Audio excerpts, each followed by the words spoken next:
This book is called Frederick, and the author is Leo Lionni. I usually read this book to students in the winter because this book takes place in the winter time. But being in quarantine and stuck at home and not being able to do as many things as we're used to, for me, is feeling a lot like how I feel during the winter. Like it's a little bit too cold to go outside. I can't, I can't go to the beach and have as much fun. There's a lot of things that I can't do in the winter that I'd like to be able to do, okay? I don't know if you remember, and maybe not all of you have done this, but I also put up a video of me reading a book called Waiting, and I had you make a waiting box. Mine looks like this. And I instructed you to draw pictures and write about things that you want to do when we are done waiting for the quarantine to be over. So my example, I drew a picture of a playground.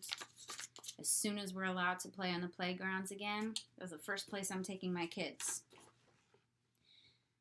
The mouse in this book, Frederick, does kind of the same thing that we did with our waiting box. He is really good at soaking up all of the good things that he wants to keep and remember. And then when he gets to a time where he has to do a lot of waiting, he has his memories and his ideas to make it go a little bit better. All right? So, Frederick.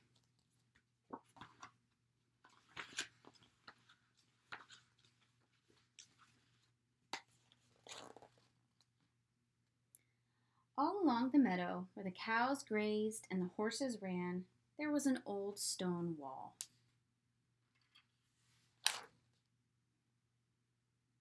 In that wall, not far from the barn and the granary, a chatty family of field mice had their home.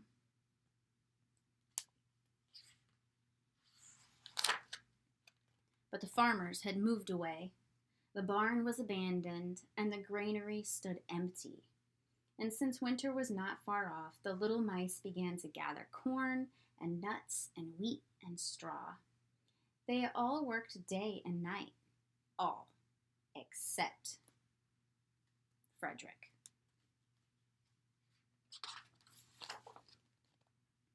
Frederick, why don't you work? They asked. I do work, said Frederick. I gather sun rays for the cold, dark winter days.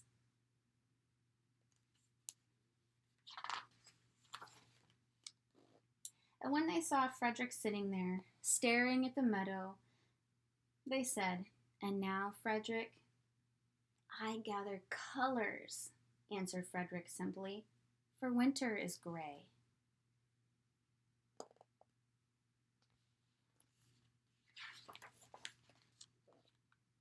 And once, Frederick seemed half asleep. "Are you dreaming, Frederick?" they asked reproachfully. But Frederick said, "Oh no, I'm gathering words, for the winter days are long and many, and we'll run out of things to say."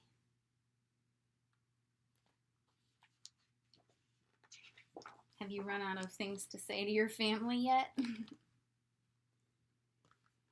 The winter days came, and when the first snow fell, the 5 little field mice took to their hideout in the stones.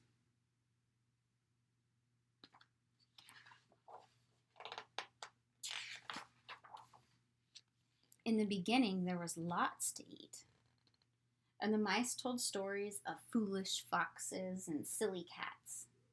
They were a happy family.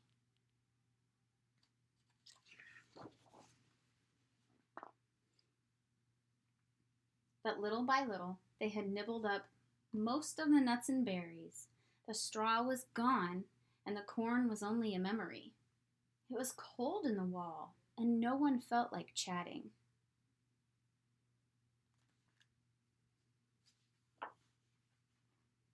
Then they remembered what Frederick had said about sun rays and colors and words.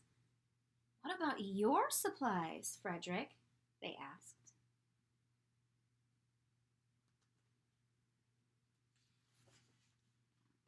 Close your eyes, said Frederick as he climbed on a big stone.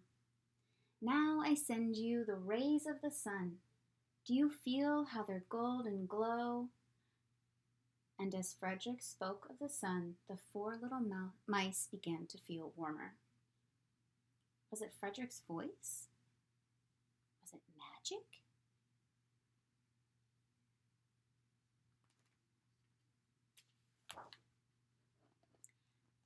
And how about the colors, Frederick? They asked anxiously. Close your eyes again, Frederick said. And when he told them of the blue periwinkles, the red poppies and the yellow wheat, and the green leaves of the berry bush, they saw the colors as clearly as if they had been painted in their minds.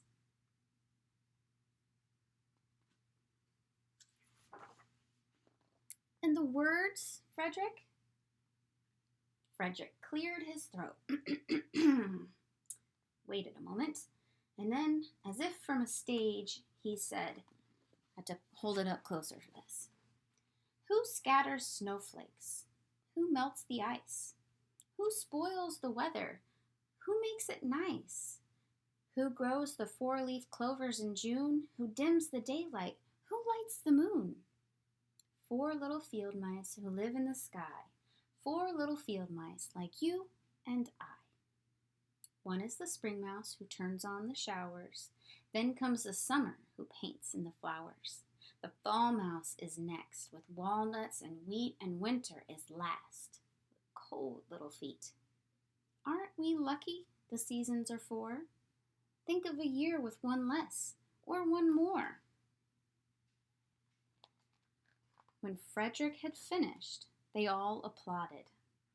But Frederick, they said, you are a poet.